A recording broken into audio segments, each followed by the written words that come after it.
Crystalline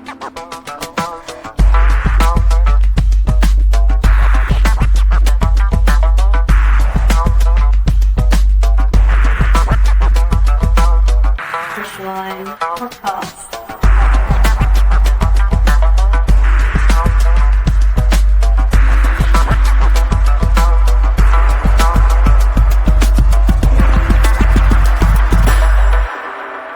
Crystalline Podcast. Conversations to inspire. Hello and welcome to the Crystalline Podcast, inspirational conversations with extraordinary folk. Today we had the pleasure of sitting down with the man, the myth, the legend, Fintan Mcgibbon. Okay, welcome, ladies and gentlemen. Today on the show, we've got a very special guest, somebody who embodies the edge, mentally and physically and spiritually. Fintan Mcgibbon is an adrenaline seeker in the best possible way, from bombing down mountains on a snowboard to gliding through the open skies, and now stepping into the cage for his first MMA fight. Fintan's life is a masterclass in facing fear and testing the limits of human experience. We're diving into what drives someone to pursue the extreme. Without further ado, Fintan, my man, how are you doing? Hey, what's up, Chill? Doing really well, thanks. How are you? Yeah, fantastic. Can't complain. In Excellent. sunny Thailand. How's it back in England? Yeah, lovely, actually. I'm in Wales at the moment, and the sun is glorious, and yeah, enjoying a little bit of time off between festivals right now. Okay, so you're downtime at the moment, yeah? Absolutely, yep. Okay, so for people that aren't aware of you, do you want to give a little background, a little bit about your journey, that kind of thing? Sure. Okay, so I have always been a bit of an adrenaline seeker, to say the least, really. I've been a skateboarder pretty consistently for over 20 years now. I've been snowboarding for almost as long, 18 years, and especially as a young teenager, I was really into free running and parkour and a multitude of other things. Usually anywhere I can find a way to risk my body and life is usually something that attracts me, and I suppose that comes from just a love of conquering risk. Risk makes me feel alive, and conquering it makes me feel capable. And yeah, capable, I suppose, is the right word. So, do you remember what sparked this love for adrenaline sports, or was there a specific moment, or it's always been that way? As long as I can remember, I think. I mean, my parents said I was forever climbing out of my crib as a kid and falling off things and jumping down the stairs and just sort of launching myself around the place. As soon as I was old enough to know what a skateboard was, I desperately wanted one. And even in the playground, at a young age, I was always climbing up onto the parts of the play area that kids shouldn't be able to get to and trying to find a way to fling myself off them. So no, it's been as long as I can remember, to be honest. Yeah, because I can't remember. I mean, I first saw you do a backflip on that YouTube video at Alton Skate Park, I believe. Oh yeah, okay. I mean, that's got to be going back. You must have been quite young, even doing backflips then. Yeah, I taught myself to backflip at the age of 12, I think. I learnt to backflip on the trampoline, which I did alone, and whilst my parents were away, they had gone out for the day. They returned home, and I went, Mum, look what I can do. And she was horrified that I taught myself to do that on my own, unsupervised, whilst no one was there to help me should anything have gone wrong. I learned on the trampoline first, and then within a few months of that, I taught myself to do it on the ground. And it's been something I've been able to do ever since. Yeah, because you were a bit of a sort of fictional character before I met you. You were like, you can flip anything. So, what would you say the craziest thing you've done for a shot of adrenaline has been? I don't know, to be honest with you. I've done a lot of silly things in my mind. Particular one particular thing that springs to mind is a morning outside of Fabric in London, and I'd been there with our good old friend Josh Murphy, if you remember him. And big up Josh.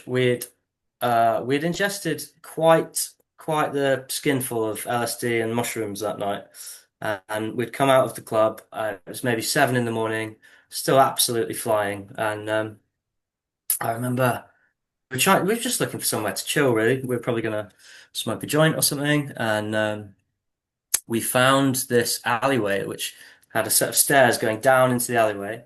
It had a ledge above the stairs. If this is the stairs, it had a ledge up here like this and another ledge down here. It was quite a wide stair set, and the gap from ledge to ledge was maybe 8 foot across and probably 10 foot down. The top ledge is completely covered in moss, and the bricks were almost crumbling away. And I saw that and thought, yeah, perfect. I need to backflip from that higher ledge to that lower ledge across the stairs.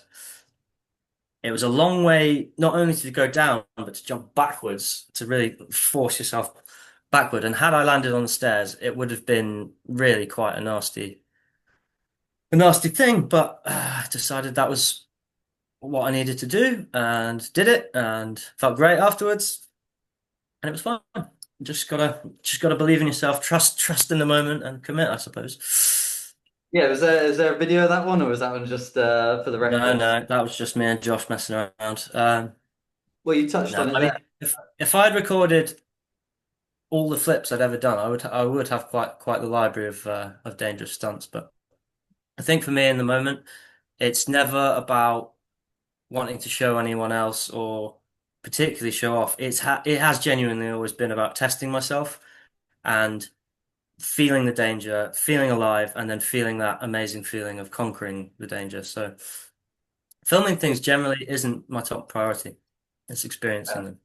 That's fair enough. Yeah, I think what your one of your quotes that has always stuck with me was I've said it to loads of people is just commit and don't suck. That's it, mate. That's absolutely it. At my 23rd birthday, I think, where you took us to the skate park, and I'd like after I hadn't been on a skateboard really since I smashed my teeth, and you Yeah. like you've got to do this, drop in this ramp here, Yeah, you smashed it. suck. Absolutely committed, and you did not suck. So well done. Did not suck, but yeah, unshakable fear still there for me a little bit, but yeah, I That's definitely fair. need that. So talk me through it then. So you're 32 and you decide I'm going to have an MMA fight. How's that go then? Okay, so it didn't the fight side of it didn't come through quite so quickly. I had been feeling the pull to come away from skateboarding for a while. A bunch of my friends had stopped skateboarding. I was finding it harder to find people to skate with. I'm aware of how many injuries throughout my life skateboarding has caused me. So I'm wanting to pull back from skateboarding a little bit, but that kind of leaves a huge hole in my identity because I was so I was so devoted and involved in skateboarding for such a long time. When I decided I wanted to pull back, I almost had this feeling of, okay, who am I? What do I do with myself? What do I do with that time? And I needed to find something. I hadn't quite figured out what that was yet, but I remember waking up in bed one morning and just feeling really angry and frustrated, partly with myself, partly with the world. I mean, girl troubles, you name it. It was all just getting to me that day, and I was like, I need to punch something.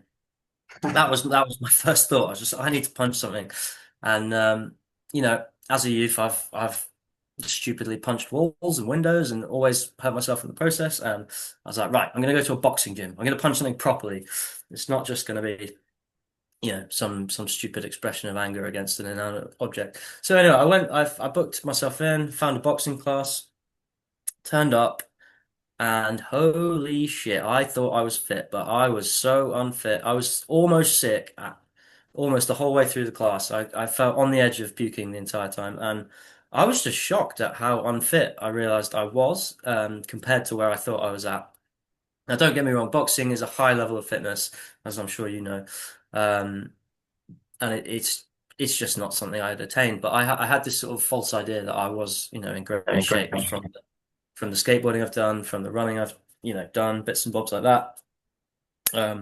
And so when this boxing class really showed me that, like, no, you're nowhere near as fit as you thought you are. And I guess I became hooked on the basis of that. I started going back to the same gym, which was there's a gym in Watford, um, and they offered boxing classes, Muay Thai classes, and grappling classes. I quickly transitioned from the boxing to the Muay Thai and to the grappling, and found that I really enjoyed those, especially once I got to start sparring. Even though it was light, playful sparring, that really kind of gave me that feeling of adrenaline as well, which, as you know, I love. Um, and I just became hooked, to be honest with you, mate. I started going back 2 or 3 times a week. Um, and also looking for other gyms. I mean, I move around with my work constantly, so I'm often in a new city and at a bit of a loss what to do in the evenings, you know, sometimes. And if it's not go and find the skate park, then I wasn't sure what to do with myself. But suddenly I had this new outlet: look for an MMA gym, look for a Muay Thai gym, go and train, go and meet a bunch of new friendly people.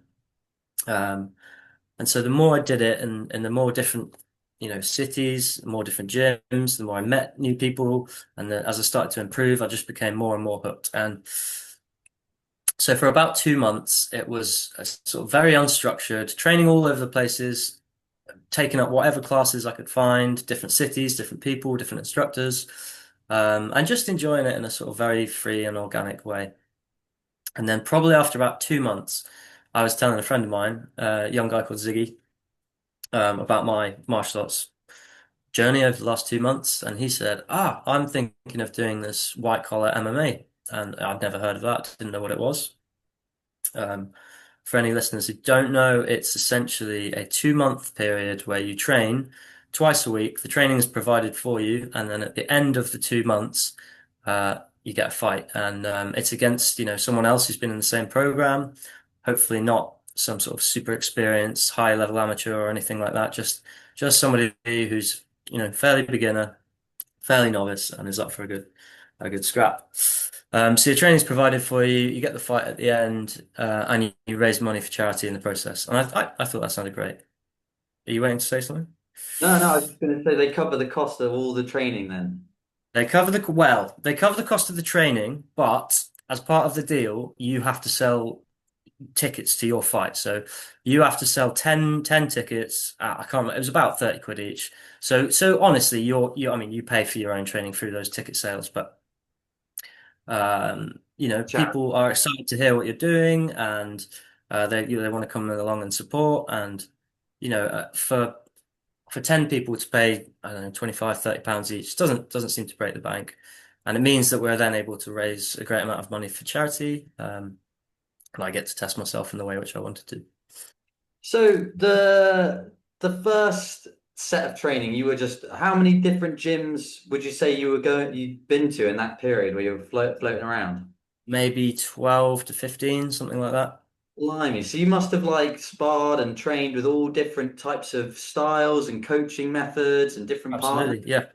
That's quite the experience right there. It was, So for sure. when you settled for this white collar affair, that was at one particular gym? Yeah, so the training was all in Bethnal Green at a gym called KO Combat Academy. There were a choice of gyms you could sort of sign up for, but that one looked good for me. I knew I would be able to get work in London for those 2 months, so that kind of worked together. I could base myself in London, have consistent work, and be able to get to the training twice a week, which was fantastic. Yeah, and So you only now trained twice a week for this fight? I trained twice a week in their provided fighting, and then I went to a jiu-jitsu class as well every week. And to be honest with you, mate, I think that made the difference more than the two provided training sessions.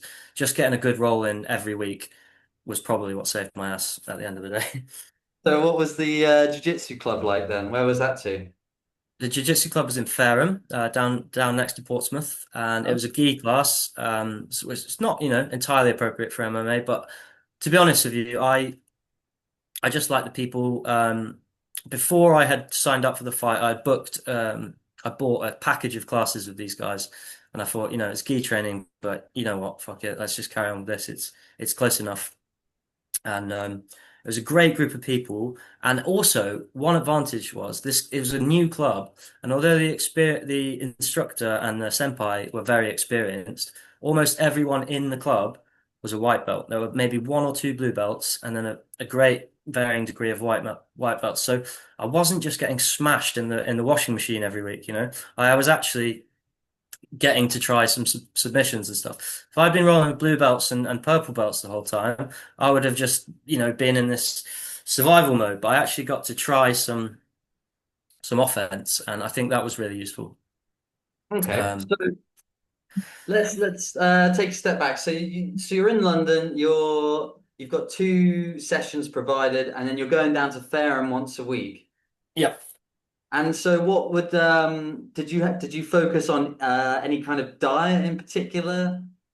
Yeah, so I'm glad you asked me that actually. I went for a really high protein diet. I was eating steak almost every day, and if not steak, it would have been chicken breast or liver, duck livers. I was eating a lot. Carb wise, I was trying to keep one carb meal a day usually, and that would be rice generally, and that would mostly be in the evenings. Um, and then plenty of broccoli, plenty of other green leafy veg. Um, and just trying to, you know, stick away from junk food, just eat relatively clean. I wasn't particularly strict on, you know, calories or exactly what type of meals I was just trying to generally avoid sugar and processed foods and stick to high protein, high fat, and sort of medium carb intake. You didn't have to like worry specifically about being on a specific weight yourself. So the way that worked was we knew that we were going to be weighed, I think it was 2 weeks before the fight. And then we would be matched up based on that weight. We'd be weighed again before the fight, but it was kind of irrelevant. So you had a long time to adjust your weight in between being weighed and being fighted. But we were essentially weighed at whatever weight we were, and then we were going to be paired up with the closest match within our group of weight and skill. Um, the guy I ended up, I weighed in at 69 kilograms, and the guy I got matched with was within 200 grams of me or something. It was actually a really, really good matchup. Yeah, I've watched the videos a couple of times. It's quite it was fun watching you in that situation.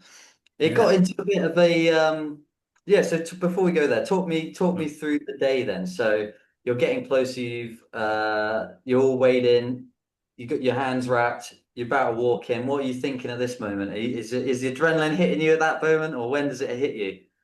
The adrenaline was definitely hitting me. I mean, I think I just was in this feeling of surrealness on the day. It just didn't quite feel real. I wasn't particularly scared. There was definitely some adrenaline, but mostly I felt like I was in a sort of a bit of a dream. Hmm. Um, and this state kind of started almost a week or so before the fight. There was this weird incongruence between the way we're brought up in this civilization is, you know, solve problems with your mind, don't hurt people, don't hit people, blah blah blah, all this, and then suddenly I'm in the situation where you're like, right, you got 5 minutes, get in there and do as much damage as you can, and it just feels weird, man. So I think I felt like I was in a dream, but yeah, so I've been watching some of the earlier fights in the night from backstage, and then I'm told, right, it's time to get down there, get warmed up, get ready. Now it's a bit strange of a setup here, but you're actually warming up right next to your opponent, which I find to be pretty strange. But that's the way they did it. Yeah. They warmed us up 2 fights ahead of our fight, and then we had the kind of next fight. The fights were very short. They were sort of it was 3 1.5 minute rounds, so 4.5 minutes in total with a, you know, by the time you've got your 2 breaks in there and a bit of commentating, it's 6 7 minutes of fight, something like that. So I had 6 7 minutes warming up, 6 7 minutes cooling down whilst the next fight was on, and then it was us. Um, yeah, I was a bit confused. My opponent said some pretty strange things to me during the day. I saw him as we were entering the event in the morning, and he came up to me and said, "Oh, you know, this is going to be an easy win for you, mate. You've got the fitness, you've got the aggression." And I was like, "What? Are you trying to psych me out? This is really strange to hear from my opponent Psychology. the day of the fight." So I'm going, "What the hell's going on here?" And then right before we went out, we both were ready to walk out. He said, he said to me, "Well, even if this isn't an easy fight for you, I'm going down swinging." I'm like, okay, cool. That's good. Um, at least he's going to give it his all, you know. And Yeah. at this point in my head, I'm not going to lie, mate. I had underestimated this guy. I thought it was going to be a fairly easy fight. I'm not really sure why I had such an arrogant and potentially ignorant viewpoint. I think I had judged him, and I thought I'm fitter than him, I'm stronger than him, I'm going to be able to be more aggressive than him, and I think all of those were true, but not as much as I thought they were. You know, there wasn't as big of a gap or a difference, and it was a bloody tough fight, mate. It was a Yeah, bloody what tough fight. I think the last round I was there like, put your hands up. You guys are just punching each other in the face. Yeah. Just go for it. I That think was the, yeah, that was the thing I would say. You know, I'd had 4 months training, 2 months training specifically for this fight, but in total, like all my martial arts experience ever, excluding being doing karate as a child, but you know, all my experience ever had been the last 4 months, and that's just not really enough to learn mixed martial arts. There's years and years and years and years of training that goes into high level fighters, and everything which I thought I'd learned essentially disappeared within the first 10 to 15 seconds of the fight. Now, certainly some stuff which had become instinctual from rolling, like I think I did okay on the ground, and that was because I'd spent so much time actually engaging in rolling before the fight. But compared to how much stand-up sparring, like, you know, fairly intense stand-up sparring I'd done a lot less of that, and I feel like, yeah, my technique really, really suffered as a result. As soon anything that wasn't already committed to, like, really well committed to muscle memory just disappeared. And yeah, Mm. like you say, the guard was a big one. As soon as I got punched the first time, my guard went from here to here, and it was just like this anger thing, you know. People talk about seeing red, and yeah, it was just all I could think was I need to punch him in the face. There was no thought about defense or about movement or anything. Even the way I was punching was really quite poor. I think I was punching from my shoulders, from my arms, and barely engaging any twist with my hips or legs or anything. So yeah, a lot of technique was lost, but you know, that's okay. Yeah, I think you're right. It does take a long time for these things to become like muscle memory, eh? But Hmm. so you reckon? I mean, that's what I thought at the time. The jiu-jitsu was probably what saved your bacon because you looked a lot better than him on the ground, Yeah, yeah, I'd and agree with that. he did I look very think disappointed at the end as well. I don't think he was there just to throw it away. no, nor do I. He tried, man. He really did try. I mean, we both did, and it was a close fight. Towards the end of the third round, I'm gonna admit that I think it was starting to go his way. I had sort of dominated. I'd certainly dominated the second round, mostly with my ground stuff. The first round was fairly close. The first half of the third round, I'd say, definitely went my way as well. But just as the bell had gone, I was really starting to feel, you know, so tired I could hardly defend myself. He had caught me with a couple good right hands, which had, I wouldn't say rocked me, but certainly shaken me up a bit. Mm. And you know, a couple more like that probably would have done. I think I'd caught him with a couple good shots as well, but my arms were just becoming lead at this point. I felt like I could barely move, and he was still bouncing around quite quickly. So yeah, if that round had gone on for another 60 seconds, who knows what would have happened.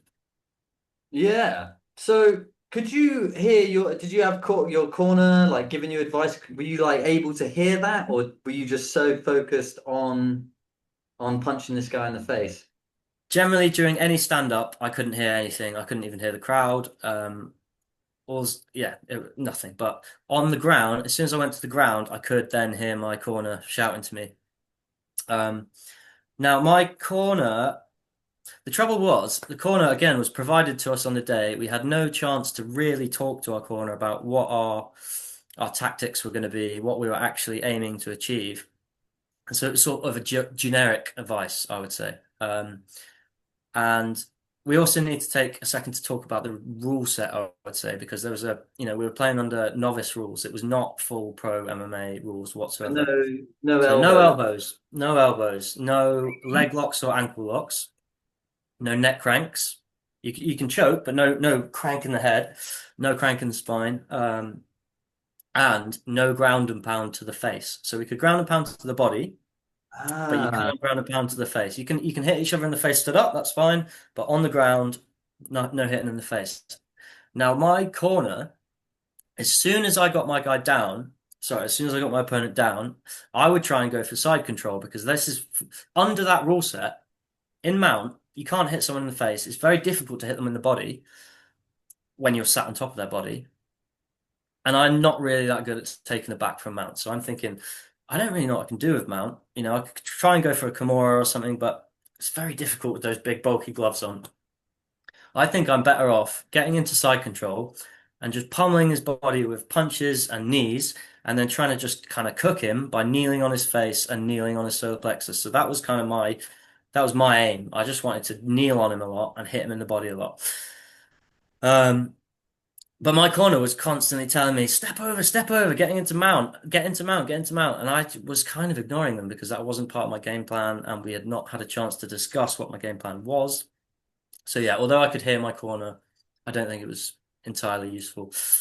yeah, it does make sense what you're thinking there, because if you can't punch him in the face when you're on the ground, then Yeah. you're not in the best position. No, exactly.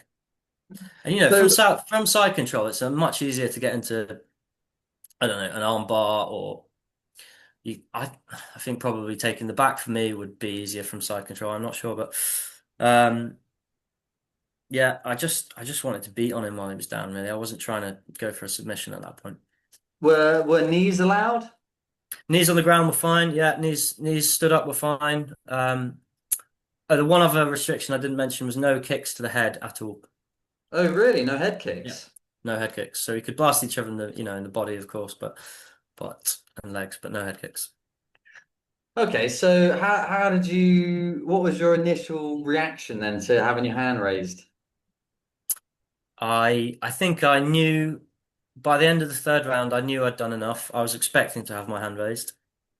Um, my I think my honest feeling was of relief because I knew it was getting hairy towards the end of the fight, and I was glad to have done enough and sort of got away with it, as it were. Um, I had a broken nose at the end of the fight and blood pouring over my mouth and stuff. So I looked quite ridiculous, I think, having my hand raised with loads of blood on my face. And the other guy had a few scratches around his temples and stuff, but he had a lot less blood on him than I did. Get those reset. But Did someone fix your nose I for did it you? myself, man. I've broken my nose many times, let's say, over the years, probably 3 or 4 times, and I've got quite good at fixing it over the years. I generally ask somebody to act as a mirror for me and tell me where I need to squash it back in and squash it around and stuff. But yeah, it's And maybe the third or fourth time I've reset my own nose. how did you feel like the next couple of days? Did you feel beat up, or did you feel kind of all right? My nose, I was feeling it in my nose. I had reduced nasal breathing for a good couple of weeks after that. But generally, my body felt very, very battered the day after. But apart from that, I made a recovery quite quickly. One thing I did feel, to be honest with you, was a bit lost after that fight because it was such a pinnacle moment in my mind leading up to it. It's like, right, everything has to be in preparation for this fight. And then I did the fight and I won, and I went, okay, now what? And I probably should have jumped straight back into training straight away, but I wanted to have a bit of a break. I'm now in my summer season of work, so I build festivals over the summer, which is pretty intensive, hard to get off site, and hard to fit any real training at a club in during summer. So, although there are a few people on the festival builds who I can train some pad work with and stuff, and maybe do some light rolling on the grass, we don't have access to any mats or real facilities. So, this period of my summer is quite a break from anything that and a bit of a reset in the year. So I wasn't really going to be able to train during this point anyway, but I certainly did feel a bit lost for probably about a month after the fight, and yeah, I kind of fell back into some of my old habits, which includes smoking too much weed, doing other drugs, general other types of thrill seeking, and And I've been back into skateboarding recently, which I think is actually a good thing. I've really enjoyed skateboarding again. Um, but I will be looking to do another fight next year, I think. One of the things the fight provided me with was just an insight into what my life could look like with a bit of discipline. I've always found it very hard to be disciplined. If if something engages me enough, then I find it very easy to go and do it. But if I'm not engaged by something or I'm a bit bored of it or whatever, I find it very hard to make myself. But gosh, there's not many better motivators than going, shit, in 8 weeks' time, somebody's going to try and kick my head in. I better be ready for that. And so that really crystallized my discipline for those 8 weeks, and in a way that I've never really experienced before that.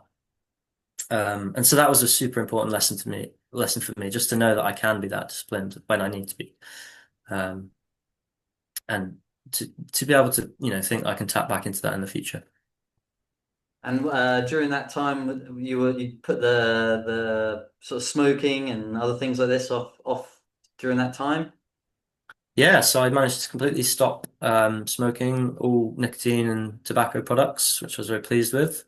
Um, I transitioned from being a many spliff a day smoker, as in tobacco and cannabis combined, to vaping cannabis and then completely getting rid of nicotine. I mean, I started vaping and then chewing nicotine gum and then managed to just kick the habit entirely. And then perhaps about 7 weeks before the fight, I stopped cannabis entirely as well. No alcohol. And so for those 7 weeks of being entirely sober, that was probably the first time in my adult life I'd spent more than even a week completely sober. So that was quite a revelation for me. So how would you rank that level of adrenaline compared to some of the other things you've done? Okay. It's a slower look. The fight itself. It's a slower burn than these make or break moments. Like for instance, another high adrenaline moment that springs to mind right now is attempting double backflips on a snowboard. You have maybe 1 or 2 seconds that everything is relying on, and in the immediate seconds before that, you get a serious rush of adrenaline. And to be honest with you, even fighting doesn't quite compare to that level, because I feel, you're hitting a huge jump, you're attempting to spin twice around in the air, and if you don't get it right, you could break your neck. And there's not even any real reason to do it. It's just to test yourself, see if you can, and it might look cool if you get it right. But the fight was a slower burn. I felt adrenaline all the way through the fight, and a bit of a sort of shaky dump of, deloading of adrenaline afterwards. But didn't quite compare in the way that some of the biggest, scariest sort of skateboarding or snowboarding tricks I've ever tried have done. And I think ultimately that's because the risk of injury is a bit less. I think it was pretty unlikely that I took any really severe injuries during that fight. I did get my nose broken. Somebody else on the same night got their shoulder dislocated, but that was the worst injury of that night. Whereas some of the things I've done on snowboards probably could have easily resulted in death had they gone wrong. And if you're conquering death, that is the ultimate adrenaline rush for me. Hmm.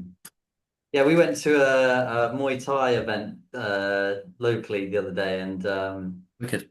this is for like maybe what 100 people in the crowd. We saw like one guy get like pretty brutally knocked out, another Right. guy like fully retarded on the floor, like dribbling, Ouch. and another guy broke something in his knee, and it's all for like for snickle fritz basically. And it's like Yeah. you gotta Yeah. have a certain sort of mental faculty to want to do that. Yes, for sure. That's quite extreme. I think they So did a good job in our event of looking after people. The ref was quite quick to stop the fight if it was very one-sided. Um, my friend Ziggy, the guy I agreed to train with, won his fight in 16 seconds. Um, he just he sort of he rushed the guy and just just punched him so many times in the face in about 10 seconds, and the guy was completely shocked by the whole thing, I think.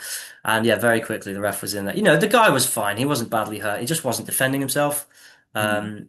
It's a novice event. Everyone had to go to work the next day. The ref stopped the fight and it was fine. So I'm actually very grateful. There was one particular fight which I think the whole crowd was really keen and excited to see. It was these two massive dudes. They were both maybe 6'2", 6'3", absolutely jacked. And everyone thought, right, this is going to be this incredible slugfest. Can't wait to see it.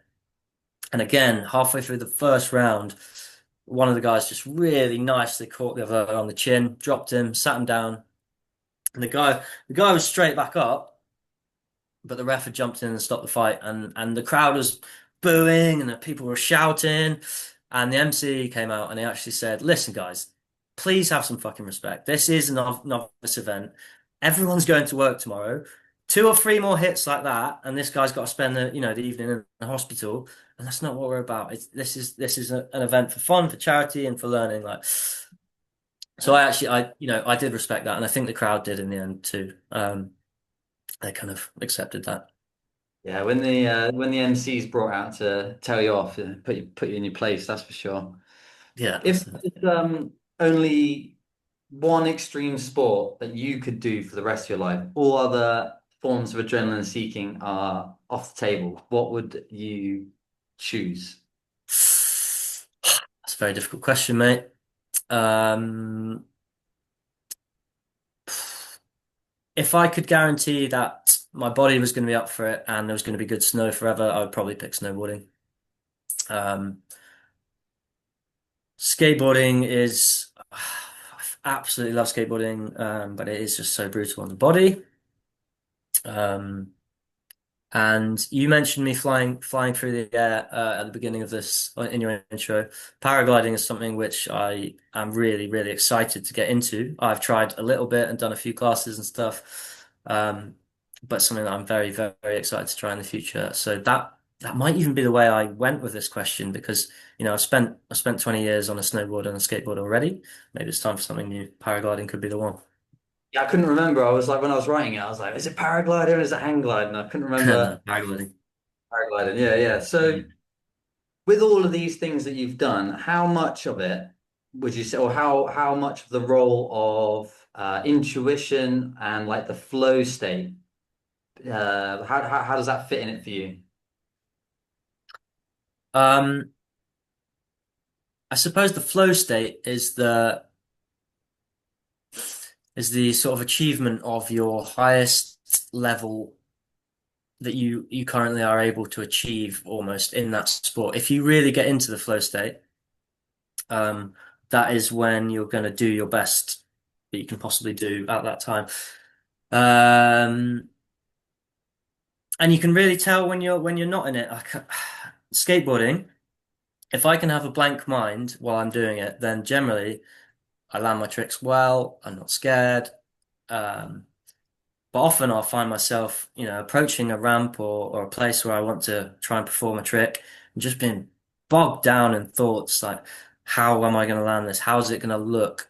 Where should I have my feet placed? Should I be leaning back slightly more this time? Blah, blah, blah, blah, blah.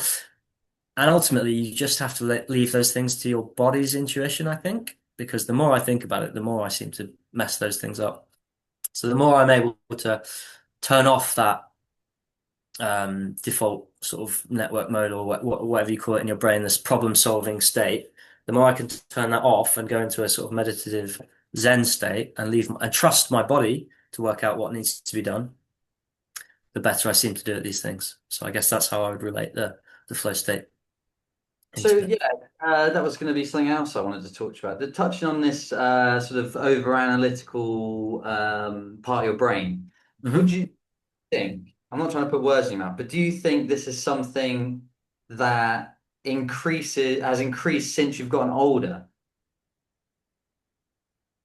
Because personally, Yeah, yeah. Look, I have more responsibilities than I did now when I'm younger, and I'm always aware more of the fact that if I do hurt myself in a big way, it's going to be a bit more detrimental than it was when I was younger. So yeah, as that awareness has built up. I think so has that analytical side of my brain, but not in a big way. And I think I'm either blessed or cursed to be very good at being able to turn that part of my brain off.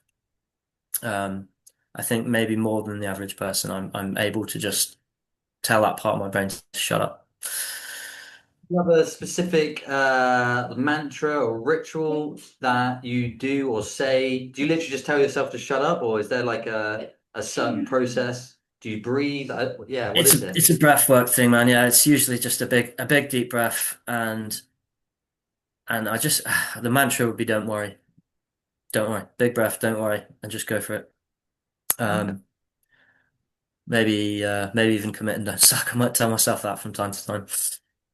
I use it all the time. I absolutely love it. That's a great one.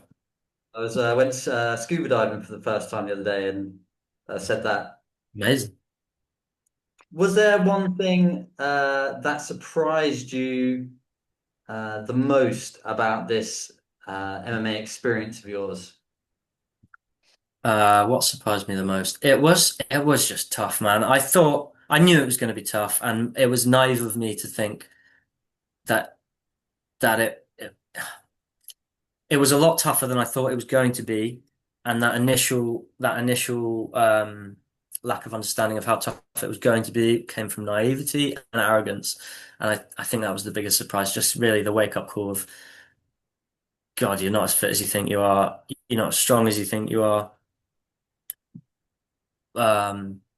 But what was great is learning that you can become those things. With I guess that's something you inherently know, but to have it sort of proven to you by yourself is a really cool experience. Um,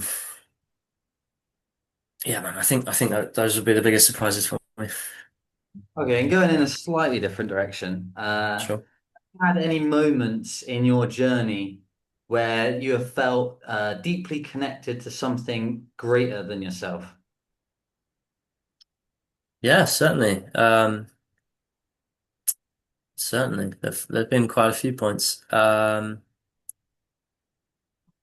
I mean, I am I'm someone who believes in God as the sort of greater summation of universal consciousness. I don't believe in any specific religious God, but I believe in the some parts of the entire universe add up to God, and right down to the smallest particle of matter.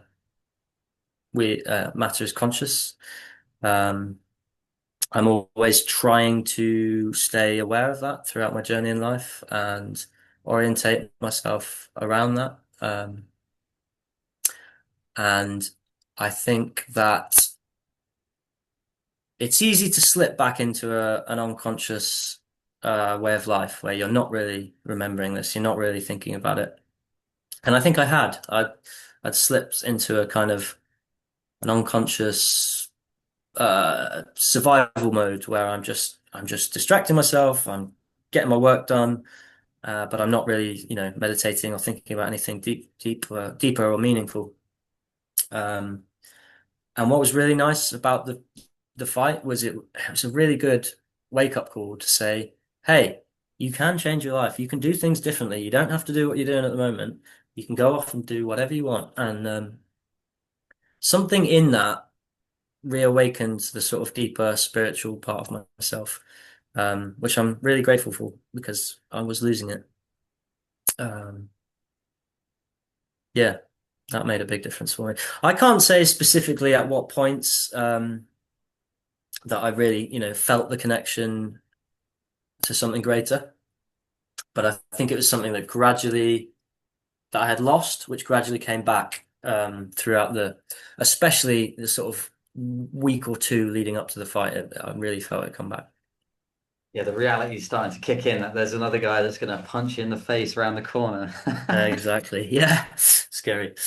If you could go back in time to when you first when you first signed up to Hmm. the training for the fight, if would there be anything that if you could go back, hypothetical, go back in time, tell yourself something that Yeah. would or do something differently, what would that look be if any? I would say don't worry too much about technique. Cardio, cardio, cardio, cardio, cardio. Um, I didn't train cardio enough. I thought I was doing. I was doing a lot of sprinting, a lot of running, but it just simply wasn't enough. 90 seconds of fighting is one of the most exhausting things I've ever tried to do in my life. Doing that 3 times in a row is even more exhausting, and I just have to pay ultimate respect to these pro fighters who can do 3 5-minute rounds or even 5 5-minute rounds. That's absolutely insane levels of fitness. The fact that I only had to go for three 90-second rounds and I was absolutely exhausted by the end of it. Um, that's where the dangers started to come in for me at the end of the third round. I couldn't really defend myself very well because I was so bloody tired. Um, I would go back and tell myself not to underestimate the fitness requirements and to just fucking drill cardio more than anything else. I think at that level of fighting, cardio makes more difference than technique, to be honest with you. Mm. Yeah, I agree. I think even at like if you look at the sort of pre Reebok deal UFC days, like the early 2000s, Mm. you had most the general sort of training was like roids, Muay Thai, and Jiu-Jitsu, and like a bit Yeah, of wrestling, and yeah, just get as big and as strong and as juicy as possible. And then you had like a couple of guys that were like doing triathlons Mhm. and lean and just outpacing people with just high output and just being there all the time. And Diaz that brothers, for example. exactly, yeah. So I mean, we watch his Nick Diaz's first load of fights. You're just like this guy just undoing everyone. Yeah, absolutely. Yeah. You Absolutely. say this has given you a bit more interest or reverence for these kind of people? You kind of touched on it already, but do you watch it more now? I've actually not watched a single fight since my fight. But in the lead up to my fight, I was watching possibly 2 or 3 fights every day.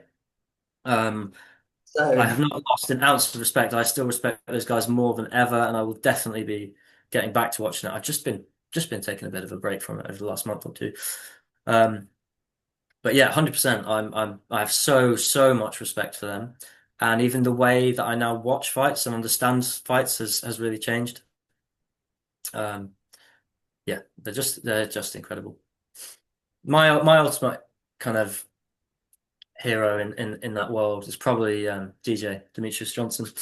He's an absolute legend of technique and skill, and he's got that cardio that I was touching on. He's able to move in the fifth round the same way that he does in the first, and that blows my mind. Um, Especially when the rounds are that long, and there's 5 of them. It's insane. he's a monster. Did you see recently? I mean, it might have been sort of towards the end of last year, but he went into a jiu-jitsu tournament, a gi competition, and I think it was like open weight. Mhm. And he's like against this dude that's just massive, and Got he the double gold, and he was being swung around by that guy, but he still managed to get the better of him in the end.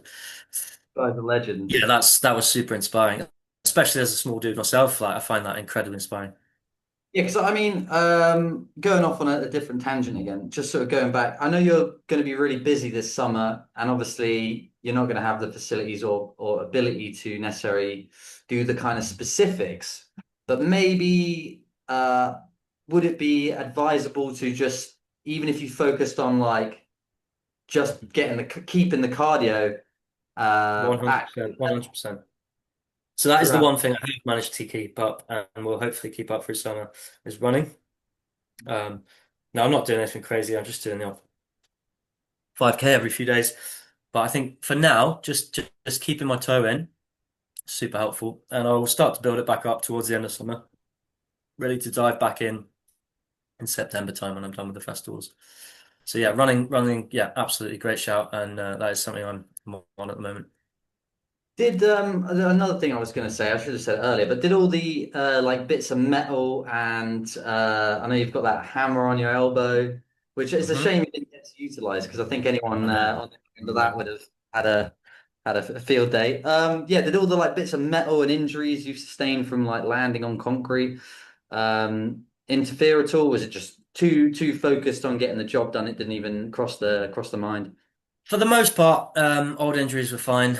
Um, my my my wrists do not bend very much. That's the most I can flex my wrists back, both from previous injuries, and that wasn't particularly useful when it comes to jiu-jitsu, but it wasn't a huge hindrance, mate. I don't think it really held me back that much. Um, I probably should have been getting an operation on my left scaphoid this year. I was told pretty emphatically by the doctor last year that if I didn't, I'm going to end up with problems. So I probably do need to do that at some point. But instead, I decided to take on an MMA fight. Maybe not the best idea, but no, my wrists are fine at the moment. They feel no worse than usual, let's say. Okay, that's good. That's good. Okay, Mm. I got one last question for you, my man. If you could tell your younger self, not just the pre-MMA fight self, but your younger self, anything, what would it be? It's a good question. Don't wait for opportunities to come to you. Go out and seek them yourself. Make them happen. I like it. I'm glad I caught up with you today because it's been a while Right. since we spoke, It and has. yeah, you've inspired me again. To be fair, you're always a man Thanks, of brother. great mental fortitude. Thank you very much. I appreciate that. Likewise, yourself. Hopefully, one day we'll meet again. I don't know when that's going to be, but I'm sure we will, mate. I'm 100% sure we will. all right. Well, take care of yourself, and I will see you in the future, my friend. Yeah, take care of yourself. Lots of love to you, my friend. Goodbye. The intention of this podcast is to inspire. I've got loads of interesting people coming here talking all health and things that